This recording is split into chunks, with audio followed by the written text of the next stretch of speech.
Okay, let's finish with the nervous system. So we've gotten here where we were talking about what's called the limbic system, which are these tissues that sit on top of the brainstem and are part of the cerebrum.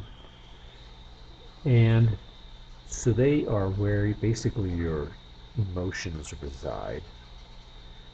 And um, they work with the neocortex, the outer layer of the cerebrum, the newest part of your brain, if you will, and process information. And the limbic system gives emotional uh, information and emotional context to information.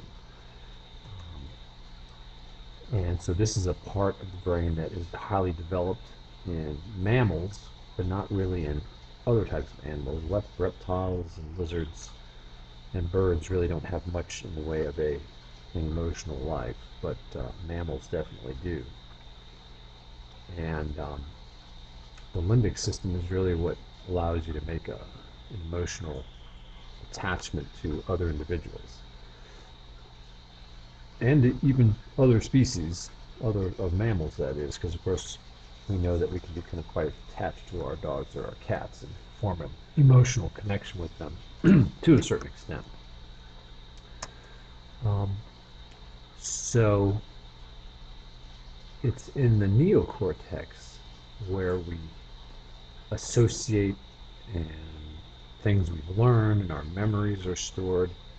And again, we associate certain things, certain sounds have certain meanings, certain smells have a meaning.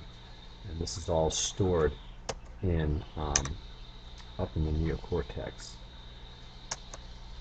Alzheimer's disease, this is a condition in which nerve tissue becomes deformed and debilitated, and the connections aren't there, and it can impact memory, as well as having other symptoms of loss of muscle control, things like that. And so it's a big deal. You hear about a lot these days. There's no real cure for it, although there are certain medications and treatments that can slow the progression of it. But it's definitely still a discovery, if you will. It's still definitely a work in progress. Um, so these neural tangles, the connections aren't there anymore, and you lose memories, or you lose the ability. You lose short-term memory. You can't remember who people are, things like that. It's a real bad situation. Okay, now those things that are connected to the nervous systems on the periphery, those sensory organs. And so what you have are nerve cells that are connected to things like your muscles, for example. And so when there's movement of the muscle, that can signal an axon to fire, a nerve to fire, or if it's a motor neuron, the nerve can stimulate the muscle to move. And there are other ways these happen as well. We'll see, particularly up in your inner ear, there are these cells that have these hairs on them, and when those hairs move, that can cause this cell to release a particular neurotransmitter that stimulates this nerve that's attached to it. Um, and so your skin is full of these different nerves that can respond to different things, whether it's touch or heat or pain, or the movement of the hairs on your body. If you rub your finger along the hair on your arm, you can feel that because you have nerves attached to the base of that hair. And so what kind of receptors we have? We have ones that can sense smells, these chemoreceptors, and tastes. And so, for example, we taste in our mouth, whereas a moth tastes with its antenna. That's where its receptors are. So that may seem strange to us, but to a moth, of course, it seems perfectly normal. Other organisms can sense electromagnetism, electricity, or light. Of course, our eyes are where we sense light, Some are more sensitive to infrared, like snakes. They can basically sense heat around them through these infrared, these little pores they have. That's how they find prey. Some animals use, again, magnetic fields to migrate. They're sensitive to that kind of information. Thermal receptors, we saw that particularly in the skin and also on the inside of your body to monitor your internal temperature. Pain receptors, it's always a good thing to know when something's happening. When you have a cut, you want to know about that information, and so the pain is there to tell you that something's not wrong. When people have defects in this kind of system, that's not a good thing, because they might touch something that's hot but not realize it, because they can't feel that pain. Gravity and sound, we'll see in our inner ear. We have, of course, that's the way we hear things, but it's also the way we sense up from down. In different permutations, organisms have a structure that will have these statoliths, these little, they're not stones, but they're kind of like stones. They're heavy and they sink with gravity, and so in this structure you'll have these hairs, and they'll always be on the bottom side of it towards gravity, and that's how one tells up and down. It's a problem when astronauts go into space, because the statoliths just float around. There's no up or down, and it can cause a certain amount of disorientation in people who aren't used to it. Okay, so again, in our ear, that's where we hear things, and we're sensitive to sound. And of course you have this part of your ear on the outside that's there to receive the sound waves, and they travel down the ear canal, the auditory canal. They hit the eardrum or the tympanic membrane, and the vibration of that causes these three bones in the middle ear, the malleus, incus, and stapes, to move. And the stapes presses against this membrane here, which is attached to your cochlea. And the cochlea is basically this tube that has liquid in it that, as you can notice up here, is sort of wound up into a coil like a snail. And so as the stapes is vibrating because of the connection to the eardrum, it causes the liquid in the cochlea to, the vibrational waves to move through the liquid. And what that does is it causes this tectorial membrane to move, which then rubs up against these hairs, and those hairs then respond to the movement, and this is interpreted into a nerve impulse. So again, those bones against the membrane create the vibrations of this liquid inside the cochlea. And it causes that tectorial membrane to move, which rubs up against the hairs, and that's how you hear things.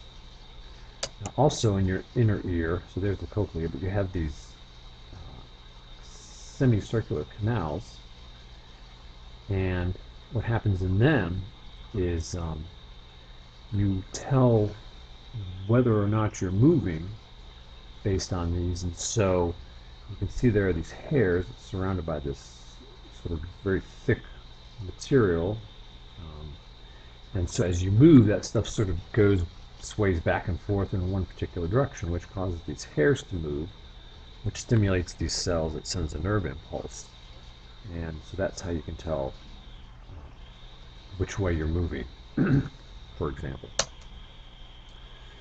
Okay, sense of taste and smell, and so you'll have taste receptors for this. Again, it depends on the organisms. These flies and their proboscis, this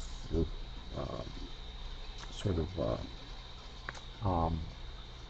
straw-like projection they have, and they have sensory receptors in those that allow them to taste.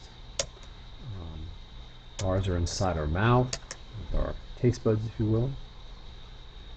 And so what happens is you have these little pits or pores in your tongue with your taste buds, and then these cells that are sensitive to certain compounds, whether they're compounds for sweet or sour or salty, whichever the case might be. And so those compounds are able to stimulate a signal transduction pathway inside these cells, which then stimulates a nerve connected to them that is sent to your central nervous system and interpreted as a taste. Smell also responds to chemicals that are in the air. And so in your nasal cavity, you have these receptors that respond to these little compounds in the air that again get your nasal passages, get embedded in the mucus there, and then stimulate a nerve impulse.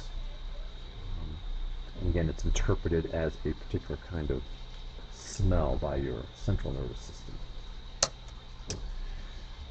Vision, how we respond to light.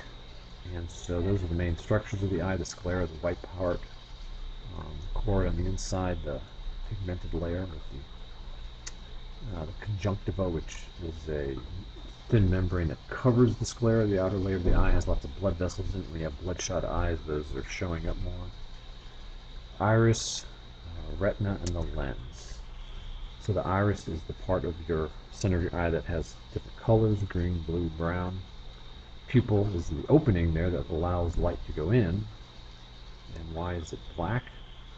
Because light goes in, but it does not come out. And so all that visible light goes into the eye, and it just shows up as black inside there because it's all being absorbed. Let's see. So now the lens, which is used to focus the light.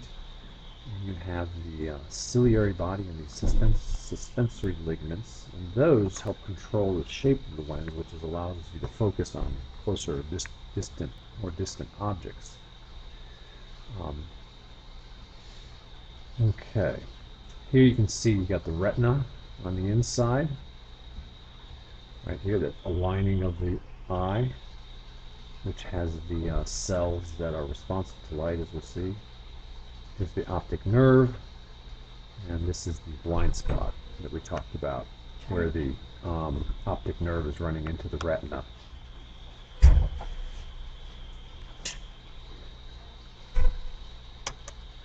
Okay, so yeah, changing the shape of the lens is what allows you to focus on objects at different distances. And you need to wear glasses when your ability to change the shape of that lens you lose that ability to a certain extent.